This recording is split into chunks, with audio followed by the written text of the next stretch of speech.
Mohon maaf sebelumnya kepada Tuan Guru, yang ingin bertanya tentang permasalahan bagaimana hukum seseorang yang sholat dengan menggunakan masker. Ini pertanyaan saya yang pertama. Kemudian pertanyaan yang kedua yang perlu saya tanyakan juga, yang saat ini kita melihat sekarang orang itu sholat berjamaah dengan saf yang kurang lebih jaraknya itu 1 meter. Bagaimana dalam pandangan hukum Islam sholat yang seperti ini? Mohon penjelasannya. Terima kasih atas pertanyaan saudara, bahwa hukum sholat menggunakan masker adalah boleh-boleh saja dan tetap sah. Kenapa demikian? Karena yang wajib sujud itu adalah 7 anggota.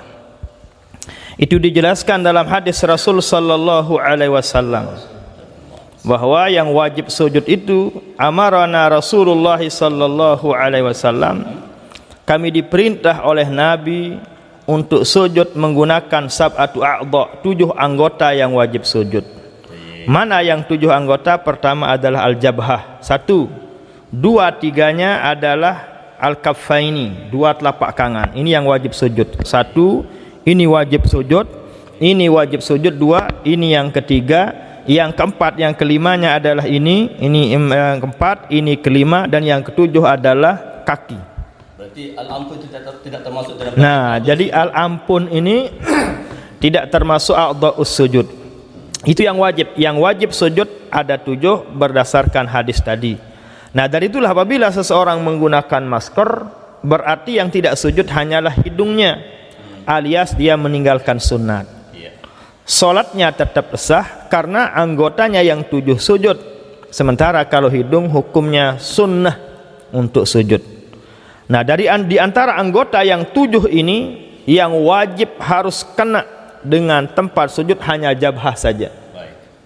Selain jabhah, apabila menggunakan kaos handskun misalnya, sarung tangan, atau menggunakan kaos kaki, tidak apa-apa.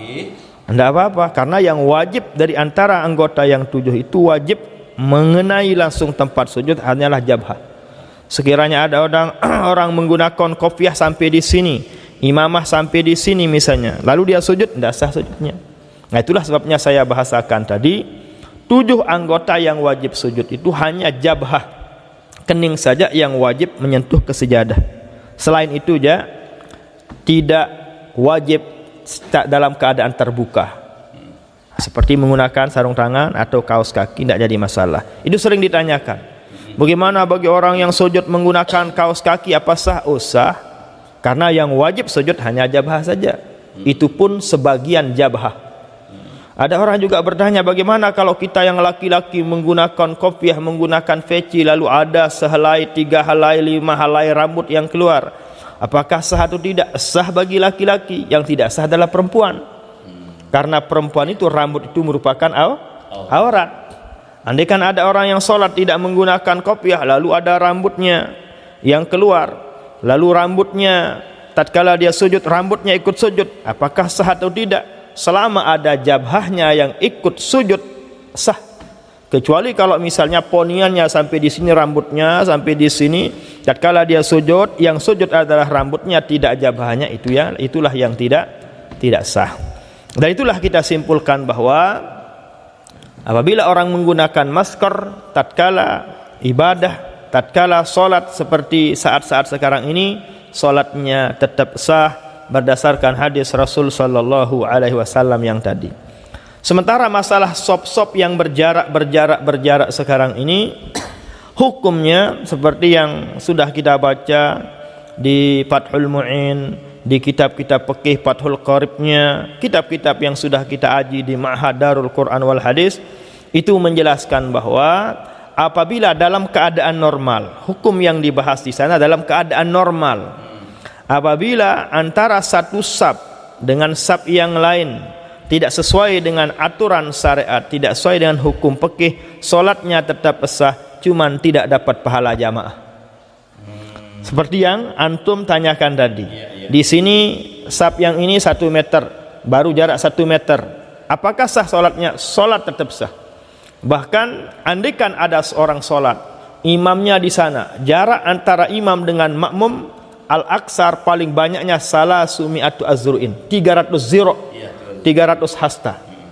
Kalau sebelama jarak antara imam dengan saf yang di belakang imam tidak lebih dari 300 ziro, sholatnya tetap sah, cuman tidak dapat pahala jamaah. Misalnya imamnya di depan, imamnya berdiri di sini, lalu saf yang ada di sini selama tidak lebih dari 300 ziro, sah tetap sholatnya. Tapi nilai jamaahnya? Tapi tidak dapat pahala jamaah. Nah demikian halnya juga dengan orang yang sholatnya cara bersafnya diatur-atur, di sini 1 meter, 1 meter, 1 meter, sholatnya tetap sah, cuman tidak dapat pahala jamaah. Ini hukum dalam keadaan normal, tidak dalam keadaan darurat seperti sekarang ini. Kalau dalam keadaan darurat seperti ini, tetap dia dapat pahala jamaah.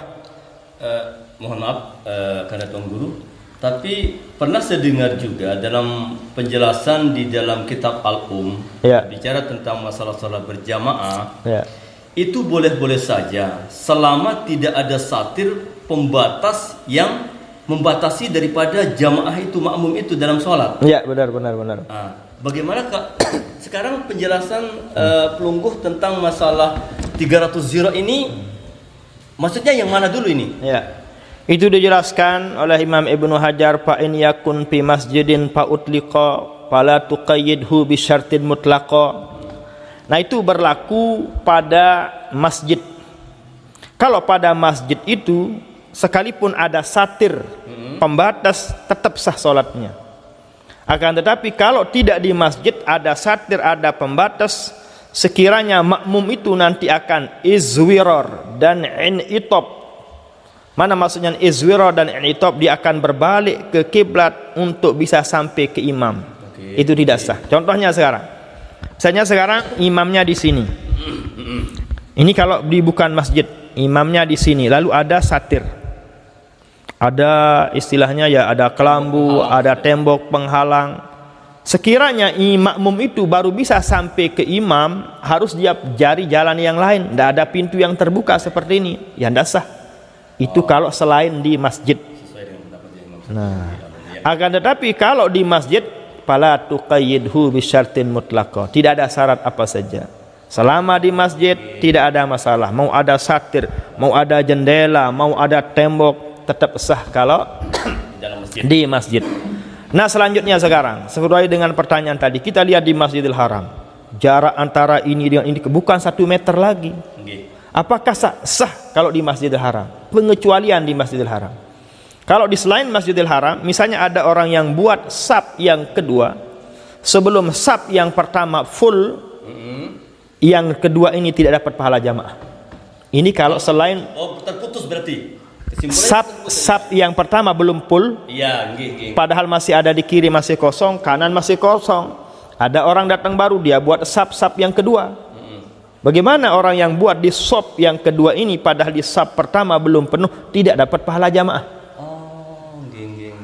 Apa penyebabnya orang tidak dapat pahala jamaah? Pertama adalah kalau orang itu mudafa'atul akhbasain, menahan kentut, menahan kencing. Tatkala kita mau kentut, silahkan kentut dulu. Tidak apa-apa kita ditinggalkan 2 rakaat, tidak apa-apa. Itu dapat pahala. Tapi kalau orang ini tahan kencingnya, tahan kentutnya, paksakan diri sholat, tidak dapat pahala jamaah. Kenapa demikian? Orang sholat mengingat Allah, tapi dia ingat kencing. Benar. Orang sholat hati pikirannya kehadirat Allah, tapi orang ini yang nahan kencing, nahan kotoran ini, hatinya pikirannya adalah ke WC. Nah, dari itulah makanya kalau orang mau kencing, mau kentut, sebaiknya kencing dulu, kentut dulu, tidak apa-apa sekalipun terlambat untuk mengejar sholat jamaah, tidak apa-apa dia masbuk, itu lebih bagus. Yang selanjutnya yang menyebabkan orang tidak dapat pahala jamaah adalah seperti gambaran tadi, orang yang buat saf di barisan kedua, padahal di saf pertama masih ada, lalu dia buat saf yang kedua ini tidak dapat pahala jamaah. Demikian juga yang ketiga yang menyebabkan orang tidak dapat pahala jamaah adalah apabila orang ini terlalu lapar misalnya, terlalu lapar, terlalu haus, terlalu dahaga, silahkan, lebih baik dia makan dulu baru dia sholat. Itulah diantara makna hadis iza quddimal asya wal isya, gitu kan. Apabila datang antara asya makan malam dan isya waktu isya, mana yang ditakdimkan, maka ditakdirkanlah asya, makan dulu. Lebih baik kita makan dulu supaya kita lebih husuk, kita lebih tenang. Inilah diantara penyebab orang tidak mendapatkan pahala berjamaah. Kita kembali kepada shop tadi, pengecualiannya di Masjidil Haram.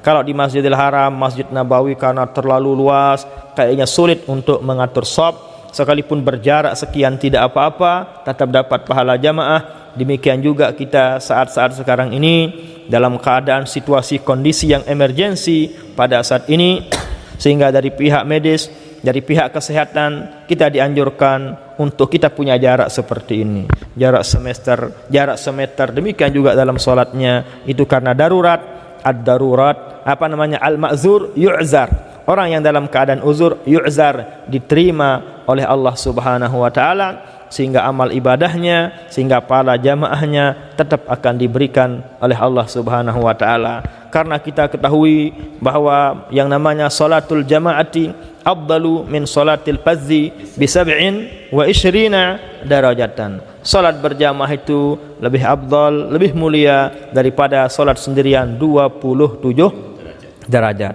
Ada yang mengatakan 25 derajat, ada yang mengatakan 27 derajat. Bagaimana ini? Nah, sebagaimana yang sudah kita baca di Ibanatul Ahkam, karya daripada Sayyid Alawi Al-Maliki, Sayyid Muhammad Alawi Al-Maliki Al-Hasani, sana dijelaskan kalau yang 25 derajat itu kalau solatnya sir, seperti zuhur, asar karena sir. Sementara yang 27 derajat itu bagi solat yang jahar, seperti maghrib, seperti isya. Itulah penjelasan beliau yang ada di sana. Intinya, tatkala dalam keadaan darurat, tatkala dalam keadaan bahaya, maka solat itu silahkan dilakukan bagaimana saja keadaannya. Itu tetap dapat pahala jamaah, tetap sah. Bahkan Nabi kita Nabi Muhammad sallallahu alaihi wasallam sendiri 3 kali menunaikan solat berjamaah dalam keadaan perang. Bayangkan bagaimana suasana perang. Bahkan perang yang paling dahsyat yang bersifat mulahamah. Nabi sedang saling tebas, Nabi saling bacok dalam keadaan menunggang kuda, beliau salat. Nah, ini tentunya hikmahnya adalah begitu betapa penting perlunya yang namanya menunaikan salat jamaah. Andaikan ada jalan untuk meninggalkan salat jamaah, mungkin tatkala itulah Nabi akan lebih utama, lebih layak, pantas untuk tidak melakukan salat berjamaah. Inilah alasan mazhab-mazhab yang lain, yang Hanafinya, Maliki, Hambalinya mengatakan salat jamaah itu adalah wajib. Syukur kita di mazhab Syafi'i, salat jamaah itu adalah sunnatun muakkadatun. Andaikan wajib bagaimana coba? Nah, akan tapi yang kita petik dari hadis yang tadi, yang Nabi sendiri dalam keadaan berperang pun melakukan salat jamaah. Prinsipnya adalah lebih baik saya mati salat berjamaah ketimbang mati meninggalkan salat jamaah. Itulah prinsip yang bisa kita ambil dari semangatnya Nabi besar kita Nabi Muhammad sallallahu alaihi wasallam untuk kita menunaikan salat jamaah. Jangan uzur-uzur sedikit ya meninggalkan salat, uzur-uzur sedikit kurang sehat walafiat meninggalkan ibadahnya kepada Allah. Kita berprinsip kita meninggal dalam melakukan ibadah itu lebih afdal, itu lebih mulia ketimbang ketimbang mati meninggalkan ibadah. Seperti cerita daripada guru besar kita di Makkah Al-Mukarramah, yaitu Syekh Abdul Fattah Rawah namanya. Syekh Abdul Fattah Rawah, beliau itu kurang sehat walafiat, beliau itu tidak sehat, beliau itu sudah uzur kan. Tatkala beliau mengaji pakai kereta dia kan. Apa prinsip beliau? Itulah prinsip beliau saya dengar di Masjidil Haram. Lebih baik saya mati mengajar ketimbang mati meninggalkan mengajar. Nah, itulah prinsip beliau. Demikian juga prinsip daripada Maulana Syekh Ahmad Jabir Jabran rahimahullahu taala, itu juga prinsip beliau. Beliau komplikasi penyakitnya, darah tinggi, kolesterol, bahkan jantung beliau bolong, tapi tetap beliau hadir mengaji. Beliau tetap hadir yang namanya mengajar. Kenapa demikian? Ya prinsipnya seperti yang tadi. Lebih baik saya mati meninggal, lebih baik saya meninggal dunia, lebih baik umur saya diambil oleh Allah dalam keadaan mengajar, mengaji, ketimbang saya mati meninggalkan mengajar dan mengaji. Prinsipnya luar biasa. Demikian juga adalah Maulana Syekh Abdullah Al-Lahji. Masyaallah, Syekh Abdullah Al-Lahji. Beliau itu mihnahnya di iqamahnya, di KTP-nya tidak mau beliau diganti, profesi beliau tidak mau. Tidak apa-apa saya sampai mati supaya saya tetap menjadi thalib. Kenapa? Karena yang namanya thalib, yang namanya penuntut ilmu, mata syahidan, mati syahid, walau mata ala firashihi, walaupun dia meninggal di kasurnya.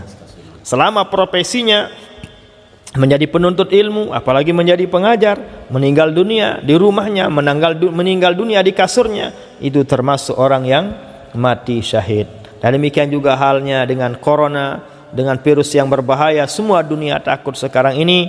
Asalkan kita menjadi orang yang beriman, kita tetap takut kepada Allah Subhanahu wa taala. Andaikan ada saudara, tetangga, keluarga, teman kita di mana saja berada kena dengan corona, meninggal dunia, tetap mereka itu termasuk orang yang mati syahid dengan syarat sabiran muhtasiban wa ya'lamu annahu la yusibuhu illallah. Harus dia sabar.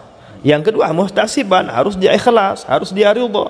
Dan yang ketiga, harus dia yakin bahwa yang memberikan penyakit adalah Allah Subhanahu wa taala. Yang mengambil umurnya adalah Allah Subhanahu wa taala. Bukan corona yang mengambil umurnya, yang mengambil umurnya adalah Allah, tapi sebab yang namanya corona. Karena kita semua akan mati, tiada seorang pun yang tidak akan mati, cuman sebab-sebabnya ialah yang berbeda. Al-mautu wahidun, mati itu satu, akan tapi sababnya lah yang mutafarriqun, mutanawwi'un, banyak sebabnya. Ada yang mati karena tabrakan, ada yang mati melahirkan, bahkan ada yang mati enam cendol. Ada yang mati enam cendol. Kurang lebih 3-4 Ramadan yang tahun lalu, jamaah kami. Singkat cerita, dia karena capeknya kerja di sawah, akhirnya dia beli cendol ke Pancor. Berbuka pakai cendol. Tatkala berbuka dia ketiduran. Terduduk ternyata orang meninggal dunia. Itulah yang namanya summa turadduna ila alimil gaib. Yang namanya umur adalah rahasia Allah Subhanahu wa taala. Yang penting kita siapkan diri untuk menghadapi yang namanya kematian dengan cara yaitu fa inna khairaz zadit taqwa. Tazawwad fa innaka la tadri idza jaa al-lailu hal ta'ishu ila al-fajri. Ya, itulah wasiat dari Imam Abdul Hasan As-Sazili kalau tidak salah. Itu kami dengar dulu dari masyayikh kita, dari guru kita, Tuan Guru Muhsin Muhyiddin Depok. Nah itulah pertama kali saya dengar di kuburan dari beliau. Tazawwad bittaqwa, hendaklah kalian bekali dirimu dengan ketakwaan kepada Allah. Fa innaka la tadri, sesungguhnya engkau tidak tahu. Iza ja'al lailu, apabila kalian berada di malam, hal ta'ishu ilal fajri, apakah ada jamin kalian bisa hidup sampai besok pagi? Tidak ada jaminan. Dan itulah yang penting kita lakukan, kita laksanakan perintah Allah Subhanahu wa taala, dan mudah-mudahan apa yang kita lakukan pada malam ini bermanfaat untuk saudara-saudara kita, dan kita doakan guru-guru kita yang sudah saya sebutkan tadi, mudah-mudahan barokah manfaat ilmunya mengalir kepada kita, anak cucu keturunan kita. Ala hadhihi niyyah wa ila hadratin nabiyil Fatihah. Bismillahirrahmanirrahim. Alhamdulillahirabbil alamin arrahmanir rahim maliki yaumiddin. إياك نعبد وإياك نستعين اهدنا الصراط المستقيم صراط الذين أنعمت عليهم غير المغضوب عليهم ولا الضالين آمين. Terima kasih kepada Tuan Guru atas apa yang telah dijelaskan kepada kami terkait tentang masalah solat dengan menggunakan masker dan masalah saf yang renggang di dalam pelaksanaan solat.